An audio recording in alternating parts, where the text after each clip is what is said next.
Nas antigas escrituras, existe um mistério que deixa os estudiosos sem compreensão plena por causa dos dogmas e formatações. Por causa dessas prisões mentais, estes acabam negando o óbvio e profundo que está revelado na escritura.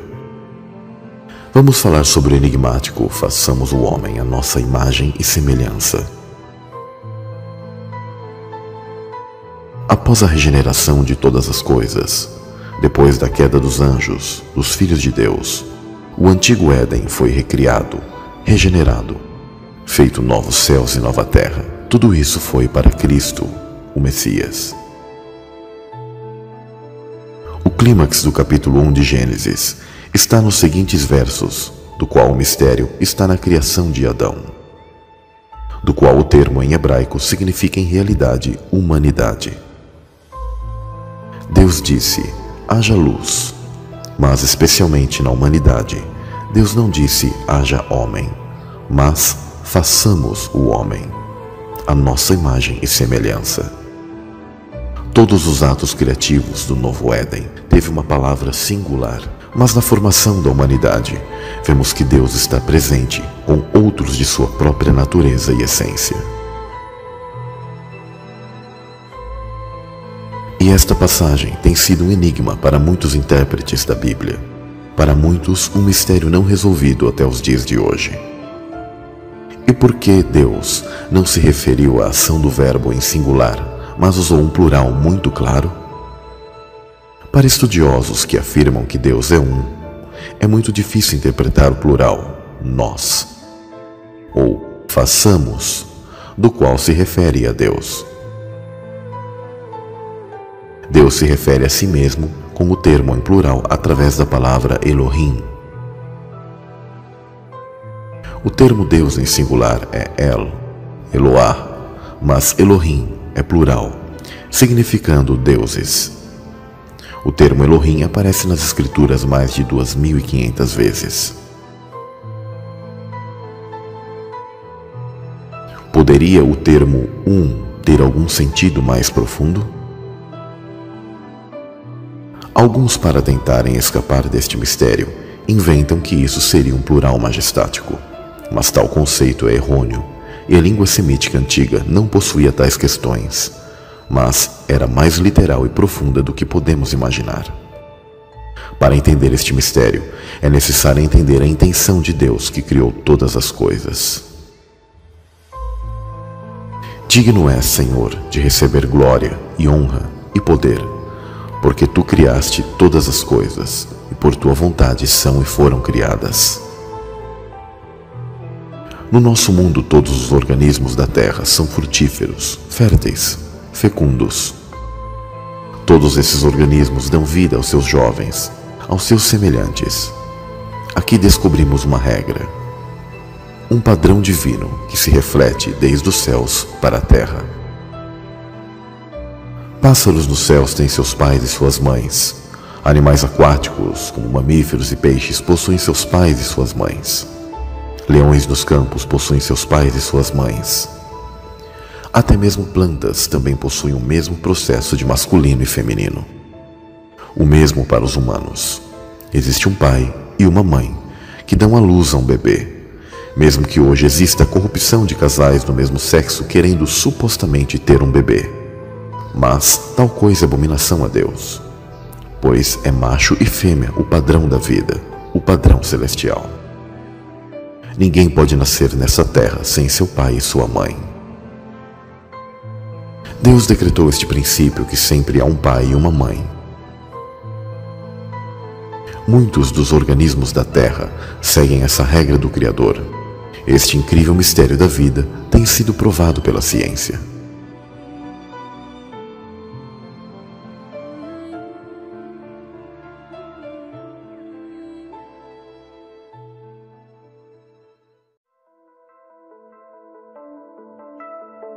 O esperma fertiliza o óvulo e forma um organismo através de seus dados genéticos.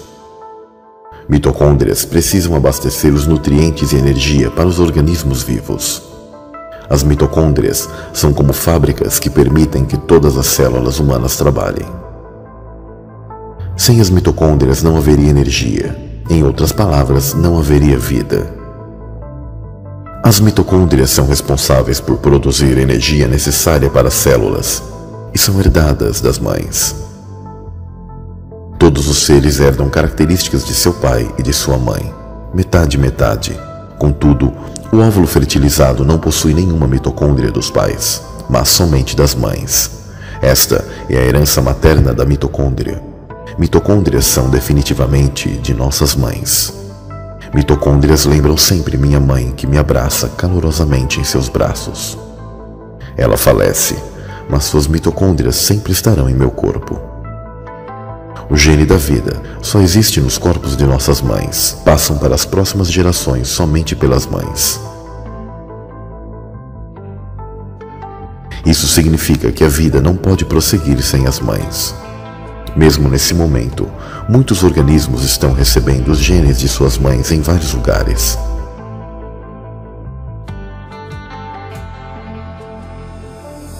Por que moscas vivem somente um dia? É porque elas recebem a vida de um dia de suas mães. E por que tartarugas vivem mais de 100 anos? Porque elas recebem 100 anos de suas mães. Árvores vivem muito e muitos anos, e nós recebemos a média de 70 a 80 anos que recebemos de nossas mães. Então, através de quem podemos receber vida eterna? Pelo Espírito. Novas vidas nascem de mães. Mães arriscam suas vidas pelos seus filhos. Esse padrão ocorre mesmo após a queda da criação nesta terra. Esta é a vontade de Deus, refletida em todas as coisas. Sendo este o princípio do mundo natural, qual é o princípio do mundo espiritual? Pois agora entendemos que em Gênesis 1:26, quando Deus se refere ao plural nós, ou seja, façamos, é a revelação da unidade da família divina no reino dos céus. Não à toa, a palavra ruach é feminino no hebraico, assim como sabedoria, a enigmática sabedoria de Provérbios. Tal conhecimento se perdeu ao longo dos tempos, por uma cultura preconceituosa onde a presença real de gênero no reino dos céus foi escondida de nós. Mas não há nada em oculto que não venha a ser revelado. E nestes últimos tempos, Deus tem dado o conhecimento e a sabedoria aos seus filhos para que compreendam todas as mensagens de maneira plena nas Escrituras.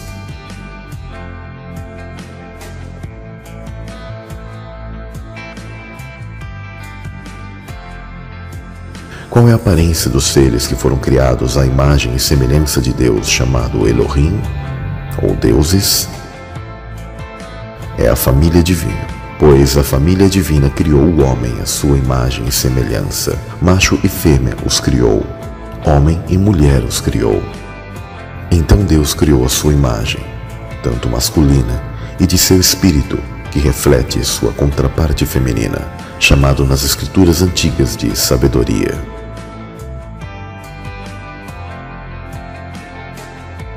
O apóstolo Paulo disse que temos a mãe de nossos espíritos, comparado à cidade santa e amada, que é a literalização da habitação do feminino de Deus, abrigando os seus filhos. Mas a Jerusalém, que é de cima, é livre, a qual é mãe de todos nós.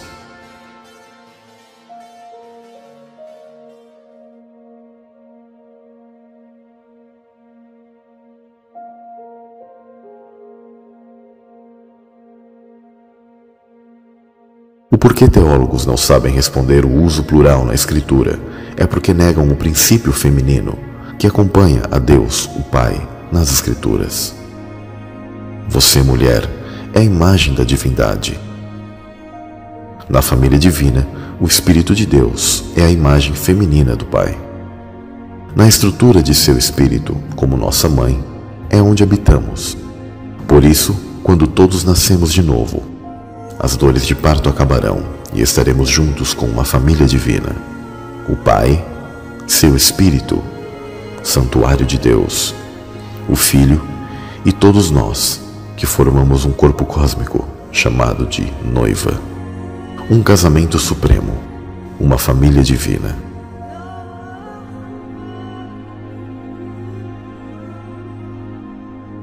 Se você puder, faça essa oração comigo. Pai, sou peregrino nesta terra e não posso voltar ao ventre de minha mãe onde nasci da água, na bolsa de minha mãe, em meio ao líquido amniótico, do qual o batismo representa tal lindo e profundo momento. Mas necessito que teu Espírito, que está constantemente clamando por mim, que me gere e me faça nascer do teu Espírito, que eu herde a tua essência, pois hoje, como filho pródigo, não sou digno de ser chamado teu filho, mas que o Senhor me aceite e me receba e perdoe os meus pecados. Em nome de Jesus Cristo, teu Filho, Yeshua HaMashiach, eu te peço e te agradeço. Amém.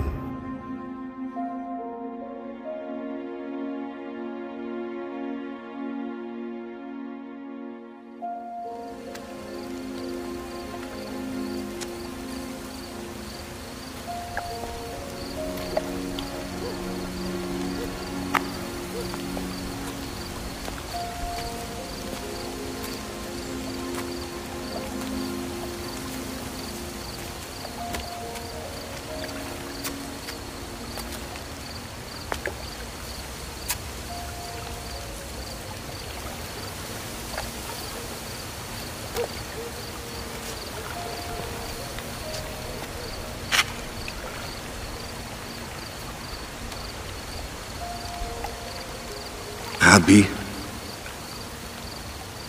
bem sabemos que és mestre vindo de Deus, porque ninguém pode fazer estes sinais que tu fazes se Deus não for com ele. Na verdade te digo que aquele que não nascer de novo não pode ver o reino de Deus. Como pode um homem nascer sendo velho? Pode, porventura, tornar a entrar no ventre de sua mãe e nascer?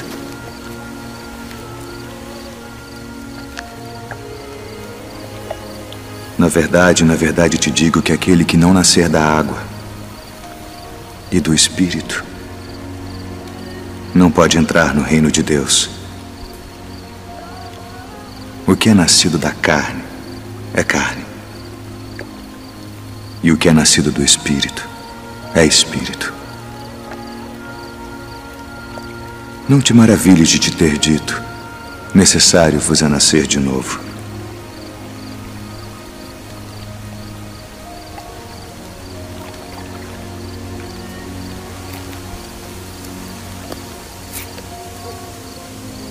O vento assopra onde quer, e ouves a sua voz, mas não sabes de onde vem, nem para onde vai.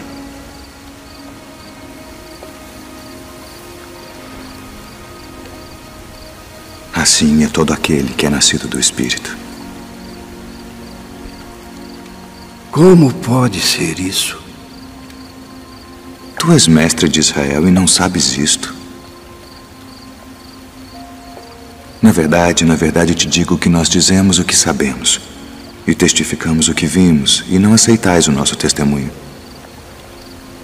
Se vos falei de coisas terrestres e não crestes, como crereis se vos falar das celestiais?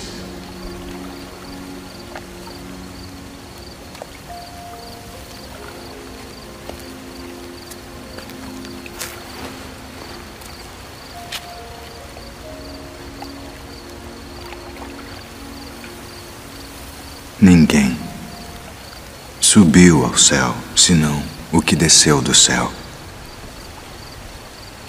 o Filho do Homem que está no céu. E como Moisés levantou a serpente no deserto, assim importa que o Filho do Homem seja levantado,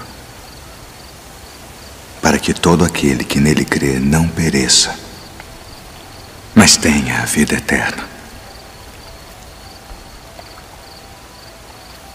Porque Deus amou o mundo de tal maneira que deu o seu Filho unigênito, para que todo aquele que nele crê não pereça, mas tenha a vida eterna. Porque Deus enviou o seu Filho ao mundo não para que condenasse o mundo, mas para que o mundo fosse salvo por ele. Quem crê nele não é condenado, mas quem não crê já está condenado, porquanto não crê no nome do unigênito Filho de Deus. E a condenação é esta: que a luz veio ao mundo e os homens amaram mais as trevas do que a luz, porque suas obras eram más. Porque todo aquele que faz o mal odeia a luz e não vem para a luz, para que as suas obras não sejam reprovadas. Mas quem pratica a verdade vem para a luz, a fim de que as suas obras sejam manifestas, porque são feitas em Deus.